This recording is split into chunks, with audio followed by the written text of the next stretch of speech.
জয় শ্রীকৃষ্ণ। রাধে রাধে। নমস্কার বন্ধুরা, আজ চলে এসেছি আরও একটি নতুন ভিডিও নিয়ে। বিপত্তারিণী পূজার বিধি, এই পূজাতে কি কি উপকরণ লাগবে, এই দিন কি করণীয় এবং কবে পড়েছে, আসুন বন্ধুরা বিস্তারিত সব জেনে নেওয়া যাক।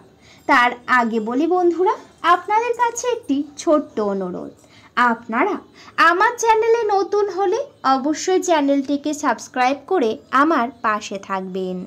বন্ধুরা, বিপত্তারিণী অর্থাৎ যে দেবী সকল বিপদ থেকে রক্ষা করেন। সকল দেবদেবীর পূজা অর্চনা এবং ব্রত পালন মানুষকে মানসিক শান্তি দেওয়ার পাশাপাশি সকল বিপদ থেকে এবং সংসারের অমঙ্গল থেকে বাঁচাতে পারে। আষাঢ় মাসের শুক্লা দ্বিতীয়া অর্থাৎ রথযাত্রা এবং শুক্লা দশমী অর্থাৎ উল্টো রথের পূর্ণযাত্রার মাঝে শনিবার ও মঙ্গলবারে এই বিপত্তারিণীর পূজা সর্বদাই অনুষ্ঠিত হয়। এই পূজার সবচেয়ে গুরুত্বপূর্ণ বিষয় হলো লাল সুতোর ডোরের সাথে 13 বা 14টি গিট দিয়ে তার মধ্যে দূর্বা ঘাস লাগানো, যা প্রতিটি বাচ্চা থেকে বড় সকলের বিশ্বাস ও ভরসা জড়িয়ে থাকে। গ্রাম বাংলার পাশাপাশি উড়িষ্যার আশেপাশে গ্রামে গঞ্জে বিপত্তারিণীর পূজা বিশেষভাবে জনপ্রিয়। বিভিন্ন মন্দির এবং থানে এই বিপত্তারিণী ব্রত পালন করা হয়, আর সেখানে বাড়ির মা ও বোনেরা উপবাস পালন করে এই ব্রত পালন করে থাকেন। মা বিপত্তারিণীর পূজার ব্রত কথা এবার জেনে নেওয়া যাক। মা বিপত্তারিণীর ব্রত কথা দুটি রাজ পরিবারের কাহিনী ঘিরে গড়ে উঠেছে। তখন বিদভেদের রাজা ছিলেন সত্যদাস। তার পুত্র অলোকেশ একবার হরিণ শিকার করতে করতে পথ ভুলে পাশের রাজ্যে অবন্তিপুরের সীমানায় ঢুকে পড়েন। সেই জায়গাটি ছিল অবন্তী রাজ্যের মিগয়া ক্ষেত্র। সেখানে একটি হরিণ শিকার করলে অবন্তী রাজ্যের সেনারা তাকে বেঁধে নিয়ে যায় রাজ দরবারে। সেই সময় অবন্তী রাজ্যের রাজা ছিলেন চক্রধর।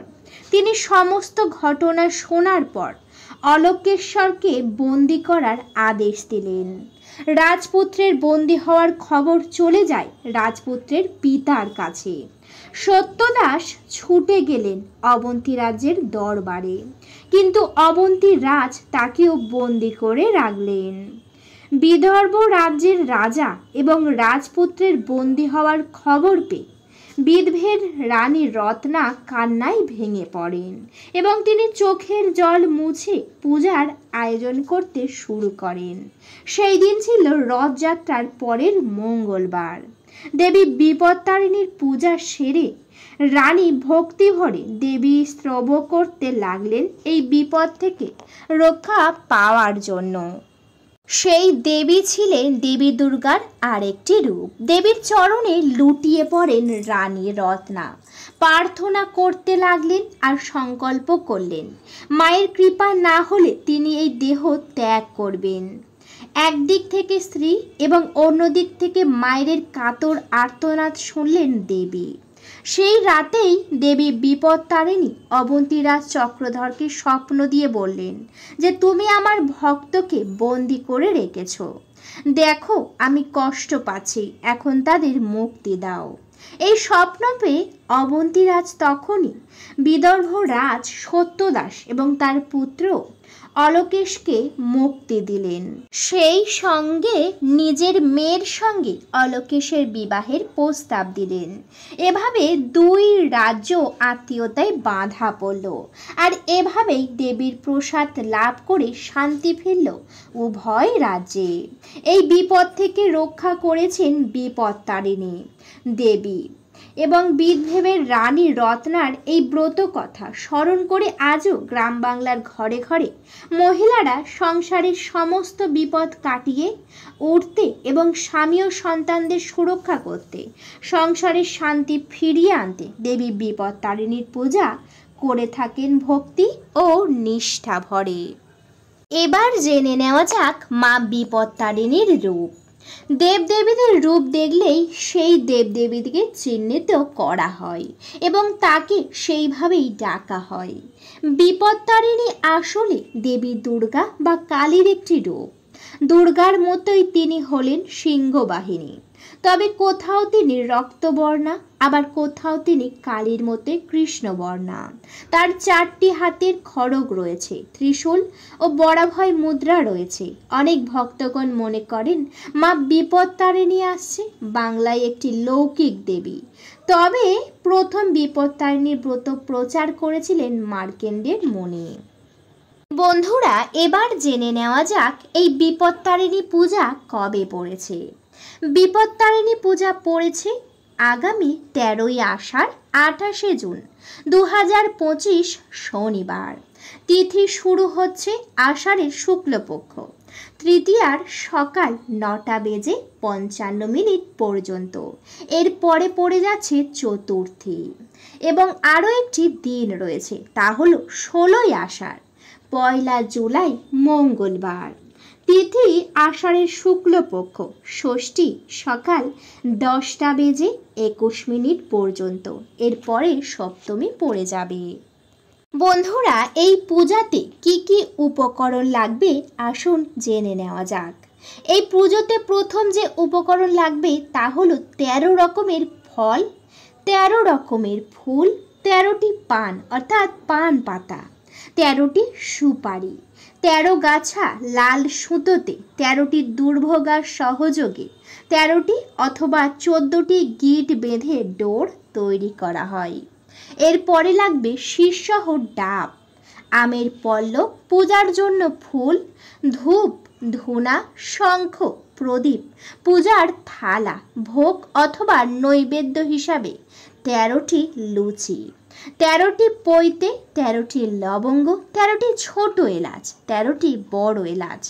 পূজার শেষে পুরোহিতকে দেওয়ার জন্য যথাসাধ্য আপনাদের দক্ষিণা অবশ্যই দিতে হবে। বন্ধুরা, এবার জেনে নেওয়া যাক এই বিপত্তারিণীর পূজা আপনারা কিভাবে পালন করবেন। এই পূজা মূলত মহিলারা রথযাত্রা ও পূর্ণযাত্রার মাঝে শনিবার ও মঙ্গলবার উপবাস থেকে দেবী পূজার অর্চনার অংশগ্রহণ করেন। এই ব্রত পালনে মহিলাদের অবশ্যই আলতা এবং সিঁদুর পরা বাঞ্ছনীয়। আপনারা যারা যারা করবেন অবশ্যই বেশি করে সিঁদুর এবং আলতা অবশ্যই পরবেন। এই দিন লাল সাদা রঙের শাড়িও অবশ্যই পরতে পারেন। বন্ধুরা, এই ব্রত পুরুষ এবং মহিলা উভয় পালন করতে পারবেন। তাছাড়া আমিষ খাবার খাওয়ার পাশাপাশি অ্যালকোহল ও অন্যান্য নেশাজাতীয় জিনিস কিন্তু এই দিন আপনারা এড়িয়ে চলবেন। বাড়িতে কোনো নেশার জিনিস একেবারেই গ্রহণ করবেন না বা আমিষ জাতীয় কোনো খাবার একেবারেই গ্রহণ করতে যাবেন না। ব্রত পালনকারী ব্যক্তি ফল ও জল খেতে পারেন। যাদের চিকিৎসা বা শরীর স্বাস্থ্য খারাপ রয়েছে তারা এই ব্রত থেকে দূরে থাকবেন। মনস্কামনা পূর্ণ করতে হাতে সুতোর লাল ধাগা বা ডোর অবশ্যই ধারণ করা উচিত। সকল বিপদ থেকে রক্ষা করবে বলে এমনটাই বিশ্বাস করা হয়। বন্ধুরা, আপনারা এই বিপত্তারিণী পূজাতে যে ডোর বা ধাগা তৈরি করবেন তাতে কিন্তু 13টি দুর্ব ঘাস সহ 13টি অথবা 14টি আপনারা গিট দেবেন। তারপর সেই লাল ধাগা বা সেই ডোরটিকে তৈরি করবেন। সেই সঙ্গে 13 রকম ফল, 13 রকম ফুল দিয়ে দেবী পূজা অর্চনা সম্পূর্ণ করবেন। সন্ধ্যায় পূজা করার সাথে সাথে আরতি করা হয়। অনেক বিপদ থেকে আপনারা অবশ্যই রক্ষা পাবেন। বন্ধুরা, আশা করি আপনাদেরকে ভিডিওতে পুরোটা বোঝাতে পেরেছি বা আপনারা পুরোটা বুঝতে পেরেছেন।